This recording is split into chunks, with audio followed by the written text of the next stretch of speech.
Le Grand Matin Sud Radio, 7h-9h, Patrick Roger, Laurie Leclerc.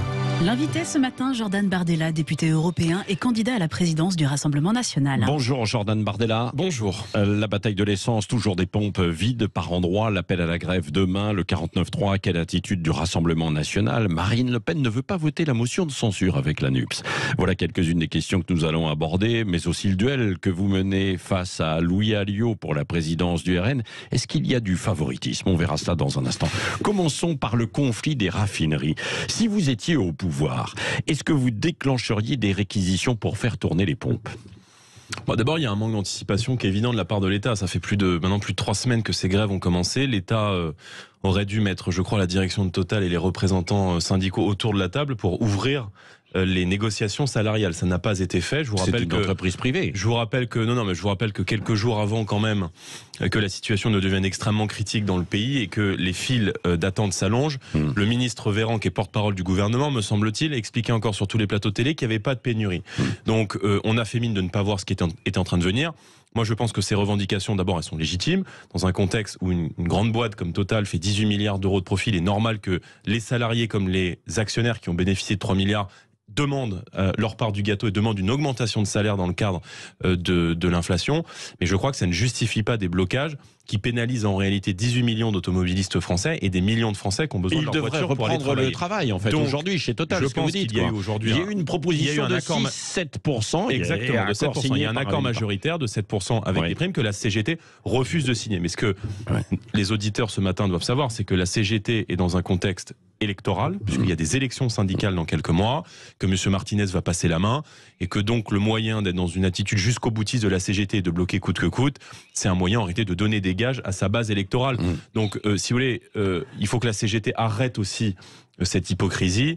Et donc là, vous êtes d'accord avec Elisabeth Borne qui appelle à la responsabilité. Je crois, non, mais ça ne veut pas d'appeler à la responsabilité. Je crois qu'à partir du moment où les intérêts de la nation et le bon fonctionnement du pays est menacé, à savoir que des policiers sont aujourd'hui contraints, on a vu les vidéos sur les réseaux sociaux, de pousser leur voiture jusqu'à la pompe à essence parce qu'il n'y a plus de carburant, que les pompiers du Rhône sont complètement en rate d'essence, que des infirmières n'arrivent plus à aller soigner leurs patients. Les intérêts du pays et le bon fonctionnement de notre société est remis en cause. À partir de cela, quand on a dit ça, on n'a rien dit. Il faut donc derrière engager, ne pas exclure la procédure de réquisition. Alors voilà, parce que encore une fois, je pense moi à tous ces Français qui ont besoin de leur voiture pour aller travailler, qui contrairement à ce que pensent les écolos peuvent pas y aller en trottinette, quoi. Mais quitte à ce que ce soit un passage en force aussi, en quelque sorte, une épreuve de force si jamais il y avait des réquisitions. Mais c'est pas un passage en force, mais je veux dire, on peut pas concevoir que les services minimums de l'État ne fonctionnent pas.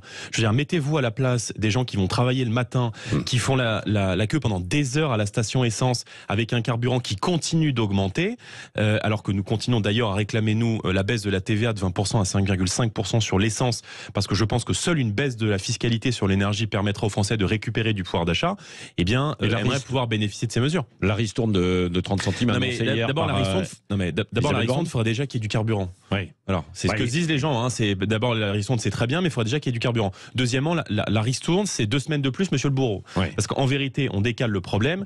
On voit bien que cette logique de remise ou de chèque est une logique qui n'est pas fonctionnelle. Ce qu'il faut, et c'est la seule mesure qui est pérenne et qui est durable, c'est de baisser la fiscalité sur l'essence. Les gens ne comprennent pas qu'on a d'un côté 60% de taxes sur les carburants et que de l'autre, on leur casse la jambe et puis on leur offre une béquille de l'autre côté. Donc il faut baisser la fiscalité et puis il faut aussi taxer les super profits. J'en termine sur Total. Je pense qu'il y a des grandes boîtes qui s'enrichissent de ce conflit et de la montée des cours du pétrole et qu'il faut, comme l'a fait l'Italie, comme l'a fait la Grande-Bretagne, comme l'a fait la Hongrie, mettre en place une taxe exceptionnelle sur les grands groupes qui font des bénéfices records durant cette crise pour pouvoir financer des baisses de taxes pour les classes populaires et les classes moyennes. Bon, l'appel à la grève interprofessionnelle demain, est-ce que vous soutenez cet appel, vous qui réclamez justement en cette rentrée une hausse des salaires? Je pense qu'il faut ouvrir le sujet. Marine Le Pen a réclamé une grande conférence sur les salaires, de la hausse des salaires. Tout augmente dans notre pays sauf les salaires. L'alimentation augmente, l'énergie augmente. Et nous défendons une grande mesure qu'on a portée lors de l'élection présidentielle, qui est un deal gagnant-gagnant avec les chefs d'entreprise. Vous augmentez de 10% les salaires de votre entreprise et ces 10% de hausse de salaire sont exonérés de cotisations patronales. Parce que beaucoup de patrons de TPE-PME, qui bien souvent, et dans de plus en plus de cas, menacés de faillite, là, gagnent moins que leurs salariés, en se levant à 4 heures le matin, eh bien, disent on ne peut pas augmenter les salaires parce que les charges sont trop importantes. Donc c'est une solution qui permet, je dirais, de donner un coup de pouce à l'ensemble des salaires et évidemment de redonner de l'oxygène au pouvoir d'achat. Donc à la fois augmenter les salaires et baisser la fiscalité. Donc, mais vous ne soutenez pas la grève interprofessionnelle demain? L'appel. C'est pas que je soutiens la grève, si vous voulez. Je pense que les Français ont suffisamment de difficultés comme ça pour ne pas se retrouver bloqués, ne pas pouvoir prendre le train, ne pas pouvoir prendre le métro, ne pas pouvoir utiliser leur voiture. Enfin, je veux dire, les gens vont devenir fous à force. Il y a des sujets de fond qui doivent être traités. Le sujet, c'est les salaires qui sont trop bas dans notre pays. Et nous essayons de proposer des solutions parce qu'encore une fois, notre responsabilité, c'est pas de bloquer le pays. Donc vous dites que c'est la responsabilité du gouvernement qui n'organise pas cette conférence sur les salaires. C'est en tout cas ce que nous on propose et ce qu'on fera à la place de l'État. Ce qui est vrai, c'est qu'on ferait exactement le contraire de ce qu'ils font. Donc voilà, les gens nous disent mais qu'est-ce que vous feriez? En fait, vous regardez ce que fait le gouvernement et on ferait exactement le contraire. Eux, ils augmentent les taxes sur l'essence, nous on les baisserait. Les réquisitions, vous le feriez?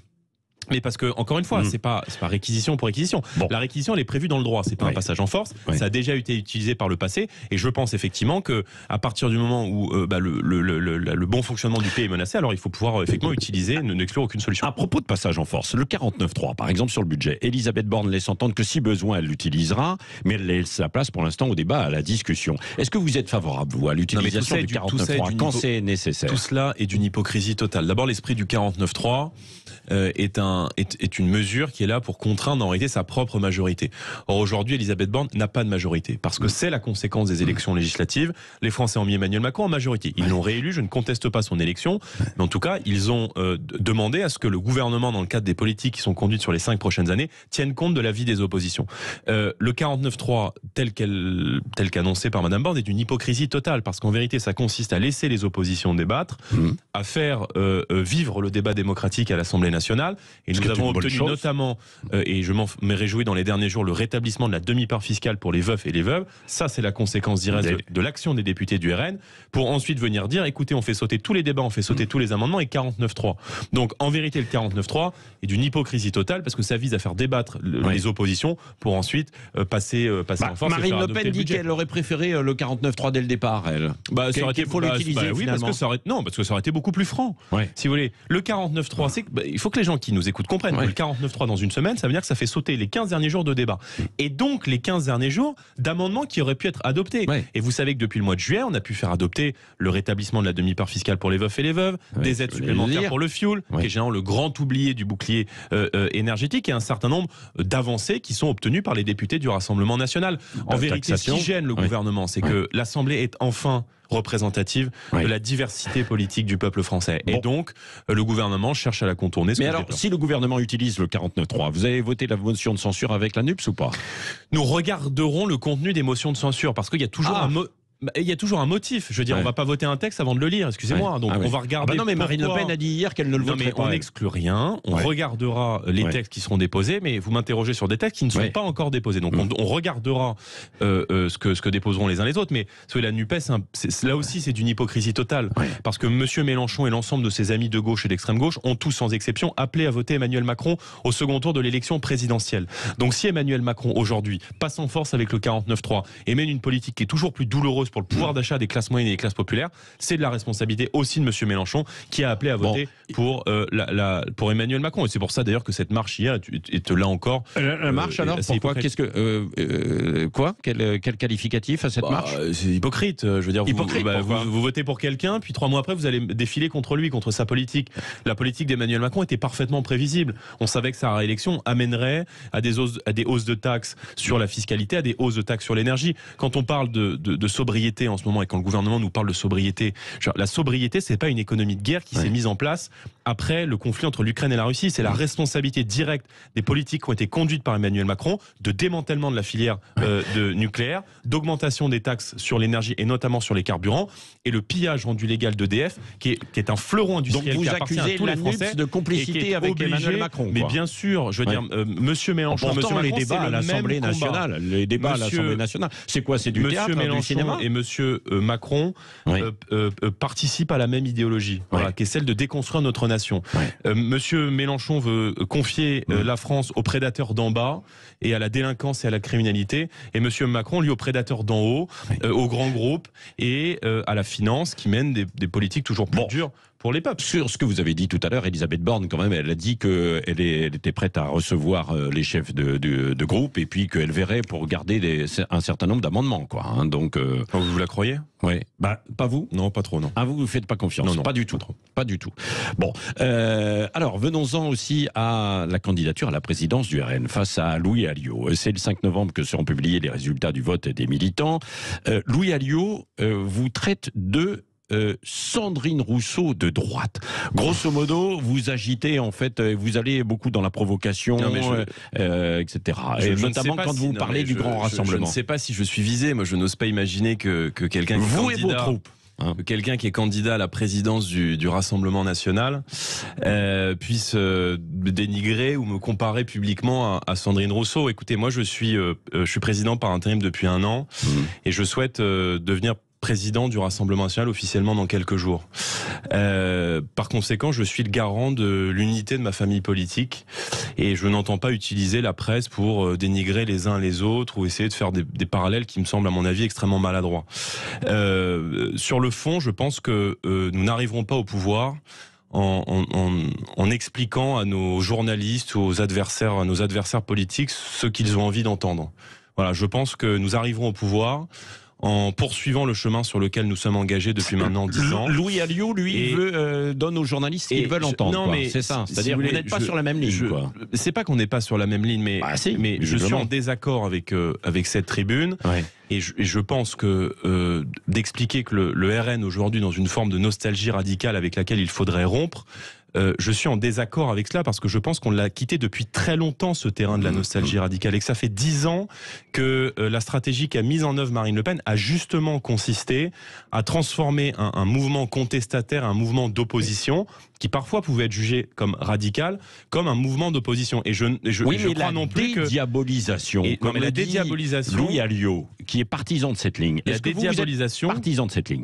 Mais la dédiabolisation, ce que vous, observateurs, avez appelé la dédiabolisation, consiste à apparaître tels que nous sommes, c'est-à-dire des patriotes français.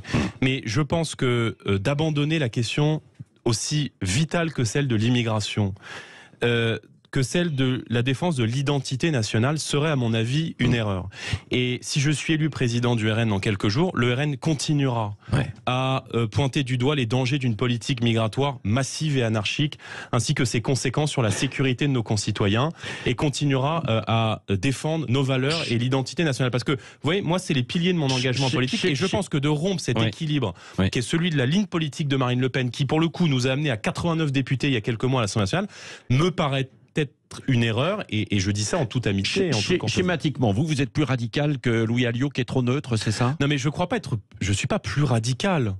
Non, mais ce que vous avez... Non, je suis pas plus radical. Moi, si vous voulez, je m'inscris dans une continuité d'une ligne politique, qui est celle de Marine Le Pen, qui prend en compte à la fois, si vous voulez, l'inquiétude sociale des fins de mois difficiles dont on a parlé, et à la fois le danger vital de la fin de la France. Mais ce terrain de la radicalité, on l'a quitté il y a 10 ans. Et on l'a quitté il y a 10 ans parce que, si vous voulez, ça vous condamne à rester dans l'opposition. Or, moi, je souhaite que le Rassemblement national arrive au pouvoir dans les prochaines années. Vous n'êtes pas un identitariste, comme le dit Alliot. Non, je ne suis pas un identitariste.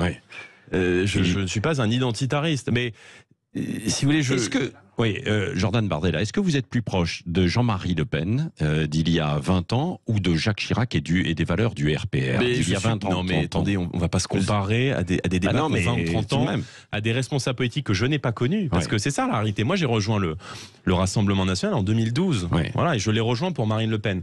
Donc, si vous voulez, vous me parlez je ne vais pas dire d'un temps que les moins de 20 ans ne peuvent pas connaître, mais d'une génération que je n'ai pas connue. Je rappelle que vous avez moins de 30 ans. Respect d'ailleurs, mais que je n'ai pas connu.